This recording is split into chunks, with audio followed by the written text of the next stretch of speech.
এবার দামেস্কের থেকে 3 জন বেদিন কাফের মুশরিক বিশ্বনবীর দরবারে আসলেন আর নবীজিকে প্রশ্ন করলেন যে তুমি যদি সত্যিকারের যদি পয়গম্বর হও, তুমি যদি সত্যিকারের যদি নবী হিসাবে নিজেকে যদি দাবি করতে চাও এবং তুমি যদি সত্যিকারের একজন নবী যদি হও, তাহলে তোমার কাছে আমাদের 3টা প্রশ্ন। কয়টা? 3টা প্রশ্ন। 1 নম্বর প্রশ্ন, কিয়ামতের প্রথম নম্বর আলামতটা কি হবে?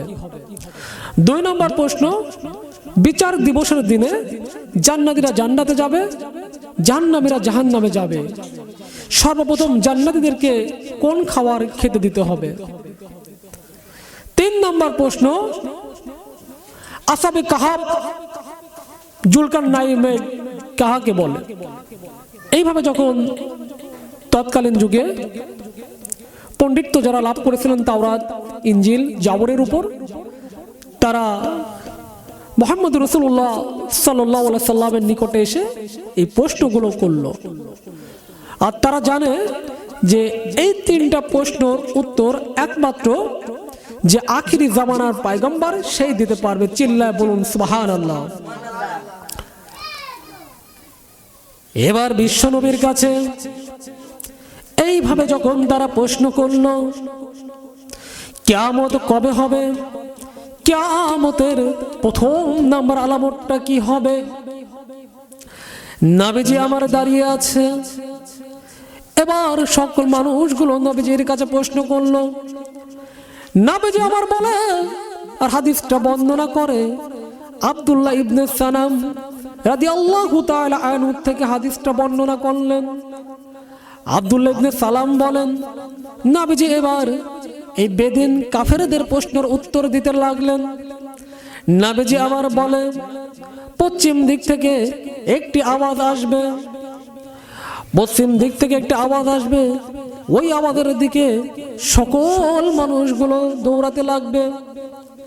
আস্তে আস্তে মানুষগুলো যখন দৌড়ে যাবে, আওয়াজের ধ্বনিটা আরো আস্তে আস্তে বাড়তে লাগবে।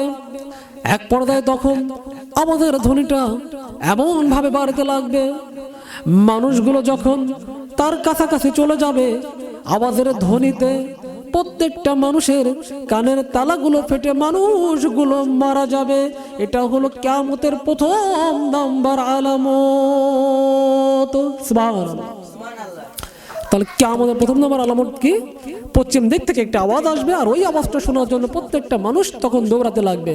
এক পর্যায়ে দৌড়াতে দৌড়াতে মানুষগুলো যখন আওয়াজের দিকে ছুটবে, আওয়াজের ধ্বনিটা কেমনি আরো বাড়াতে লাগবে। এক পর্যায়ে তখন দেখা যাবে আওয়াজের ধ্বনিতে মানুষের কানের তালা ফেটে মানুষগুলো তখন মারা যাবে। এবার কাফের মুশরিক বেদিন যারা ছিল নবীজিকে এবার বলল, 2 নম্বর প্রশ্ন হলো কিয়ামতের ময়দানে মানুষের যখন বিচার হবে, ওই বিচারের ধারাটা কেমন হবে?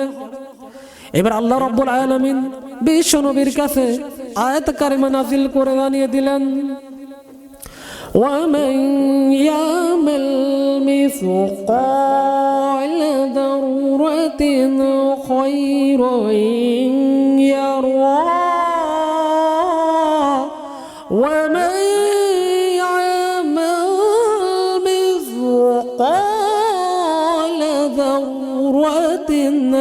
شرا يرى الله أكبر। আল্লাহ রাব্বুল আলামিন নবীজির কাছে এবার আয়াত কারিমা নাযিল করে জানিয়ে দিলেন, ও নবীজি আপনি বলে দিন, মান ইয়ামাল মিসকালা যাররাতিন খায়রান ইয়ারা, আপনার উম্মতের মধ্যে যাররা পরিমাণ যদি ঈমান থাকে কাউর, যাররা পরিমাণ যদি ভালো কাজ করে, যাররা পরিমাণ যদি খারাপ কাজ করে, ওয়া মান ইয়ামাল মিসকালা যাররাতিন শাররান ইয়ারা, আপনার রবের পক্ষ হইতে তারা পুরস্কার পাবে। এবার বান্দাগুলো কিয়ামতবাসী যারা হয়ে যাবে, কিয়ামতের ময়দানে যারা আমল করবে, যারা ভালো কাজগুলো করবে, তার আমল নামা আসবে ডাইন হাতে। আর যারা দুনিয়ার মধ্যে খারাপ কাজগুলো করবে, যারা অন্যায় করবে, অন্যায়কে সাপোর্ট করবে, অন্যায়কে সমর্থন করবে, তার আমলটা কিয়ামতের ময়দানে আসবে বাম হাতে। বলুন নাউজুবিল্লাহ। এবার সাহাবী আজমাইল বিশ্ব নবীর কাছে প্রশ্ন করলেন, ইয়া রাসূলুল্লাহ হাবিবাল্লাহ, আমল পাওয়ার পর বান্দার কি হবে? ডাইন হাতে যার আমল আসবে ওই বান্দা হবে জান্নাতি, বাম হাতে যার আমল আসবে ওই বান্দা হবে জাহান্নামী। আর এক শ্রেণীর মানুষ কিয়ামতের ময়দানে থাকবে যাদের আমল নামা সমান সমান রয়ে যাবে। সাহাবীরা প্রশ্ন করল, ইয়া রাসূলুল্লাহ, যার আমল নামা আসবে ডাইন হাতে তাহলে কি হবে? নবীজি বলল, যার আমল নামা ডাইন হাতে আসবে সে হবে জান্নাতি। চিল্লায় বলুন আল্লাহু আকবার। আর যার আমল নামা বাম হাতে আসবে সে হবে জাহান্নামী। আর যার আমল নামা সমান সমান থাকবে ওই ব্যক্তিরা কোথায় থাকবে?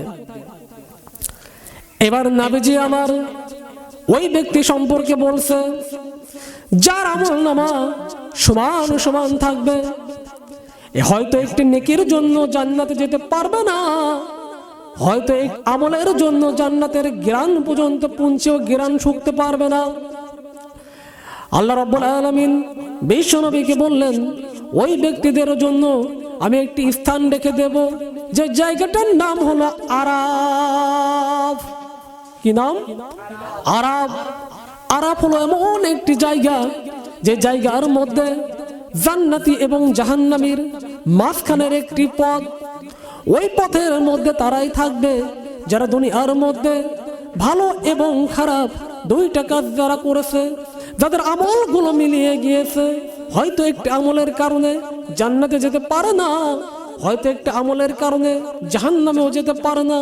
ওই আরাফ নামে যে জায়গাটা, ওই জায়গাটার মধ্যে তাদেরকে অপেক্ষা করতে হবে। কি করতে হবে? অপেক্ষা করতে হবে। যাদের আমল হয়তো দুনিয়ার মধ্যে দেখা যায় যে অনেক ভালো কাজ করছে, একটা মাত্র আমলের বিনিময়ে সে ব্যক্তি জান্নাতে যেতে পারবে না, একটা আমলের বিনিময়ে জান্নাতে প্রবেশ করতে পারবে না, যার কারণে তাকে এই আরাফ নামে জায়গা তাকেই থাকতে হবে। এবার সাহাবীরা বিশ্ব নবীর কাছে প্রশ্ন করলেন, ইয়া রাসূলুল্লাহ ইয়া হাবিবাল্লাহ, কয়টি বছর কয়টি দিন এই আরাফের মধ্যে থাকতে হবে? কোন কোন রেওয়াজের মধ্যে নবীজি এবার আমার বলে, একদিন নয়, 2 দিন নয়, 1000 নয়, 2000 নয়, হাজার হাজার বছর ধরে মানুষগুলো আরাফের মধ্যে দাঁড়িয়ে থাকবে। কয় বছর? হাজার হাজার বছর ধরে আরাফের ভিতরে তারা অবস্থিত থাকবে, অবস্থান করবে এখানে। তারা কিসের জন্য? যে তাদের আমলটা কোনো একটি আমল। তখন এই মানুষগুলো আফসোস করবে, হাই আফসোস, আজ দুনিয়ার মধ্যে আমি যদি একটি আমল বেশি করতাম তাহলে আজ আমি জান্নাতে পেয়ে যেতাম। জান্নাতে যাবার ইচ্ছা আছে না নাই?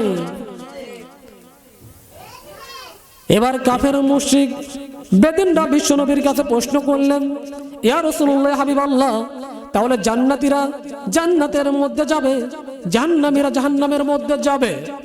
এবার যারা জান্নাতি হবে তাদের কোন খাবার সর্বপ্রথম আগে দিতে হবে? নবী এবার আমার বললেন, জান্নাতীরা যখন সর্বপ্রথম জান্নাতের মধ্যে যাবে, ওই জান্নাতের মধ্যে আল্লাহ রাব্বুল আলামিন এই জান্নাতীদের জন্য সর্বপ্রথম মাছের কলিজার ভুনা খেতে দিবে। বলুন সুবহানাল্লাহ। তাহলে জান্নাতীরা কি খাবে? জান্নাতের মধ্যে যারা প্রবেশ করবে সর্বপ্রথম মাছের কলিজার ভুনা খেতে পারবে তারা। এবার কাফের মুশরিক বেদিনরা চিন্তা করলো, এটা তো অন্য কোনো ব্যক্তি জানে না। তাওরাতের মধ্যে পড়েছি, ইনজিলের মধ্যে পড়েছি, একমাত্র আখিরি জামানার যিনি পয়গম্বর হবে তিনি ছাড়া এই বিষয়ে কেউ কোনো জ্ঞান নাই। তাই নিঃসন্দেহে তিনি হলেন আখিরি জামানার পয়গম্বর। সুতরাং আমাদেরকে কালেমা পড়ে দিয়ে আপনি মুসলমান বানিয়ে দিন।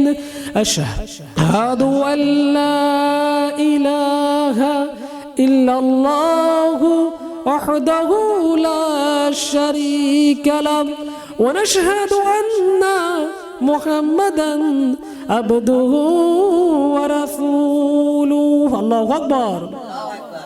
এটা ছিলেন আমার আপনার নবী সাইয়্যিদুল মুরসালিন খাতামুন নবিয়্যিনের মুজিজা।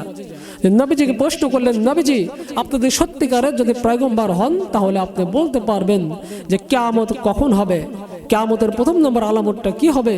এবং জান্নাতীরা জান্নাতে যাবে, জাহান্নামীরা জাহান্নামে যাবে। আর জান্নাতীরা সর্বপ্রথম জান্নাতের মধ্যে কোন খাবারটা আগে খাবে, কারণ এটা আখিরি জামানার পয়গম্বর ছাড়া কোনো ব্যক্তি বলার ক্ষমতা